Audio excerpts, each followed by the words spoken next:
Okay, we're going to do another quick example with regression. And I wanted to basically show you how we could draw a scatter plot with the data to kind of do a visual inspection as to whether or not we have a linear relationship.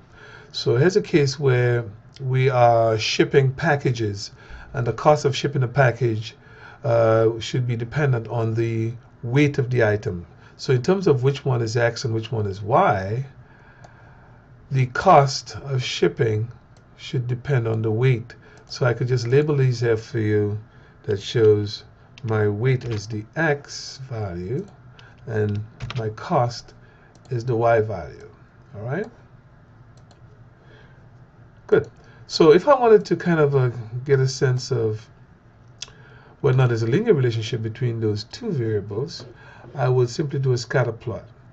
I select the entire data set, including the labels, and I go to Insert. And then under Insert, you see under the Chart section, there is a scatter, XY scatter. And that's what I'm going to do right here, the XY scatter.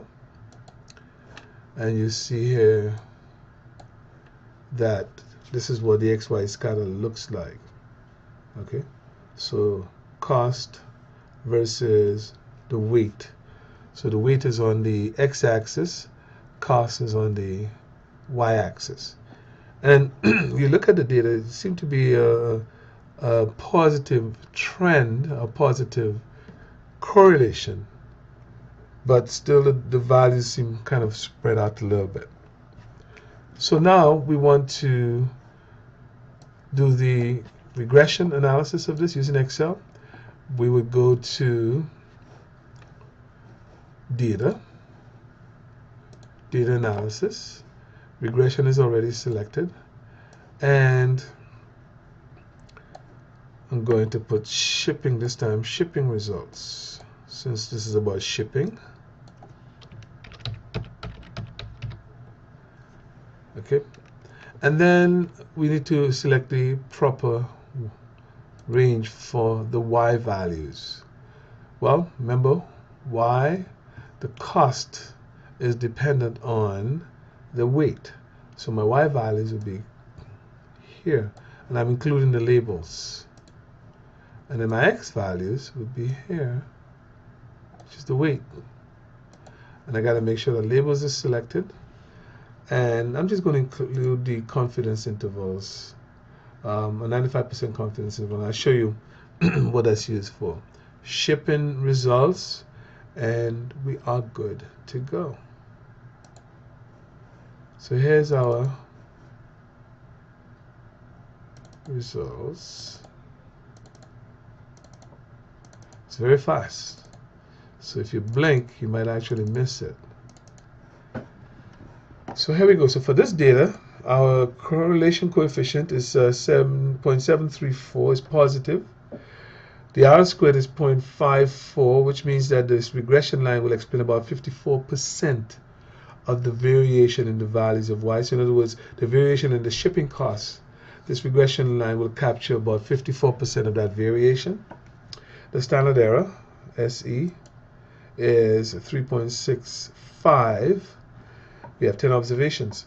Now, if you look at the goodness of fit test, which is what ANOVA gives us, the significance level is 0.0155. So this is significant at a 5% level, but it's not significant at a 1% level.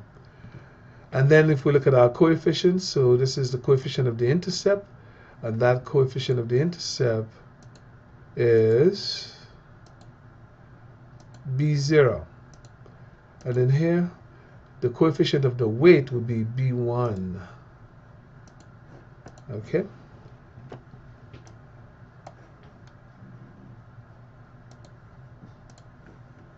So there we go. These are the coefficients.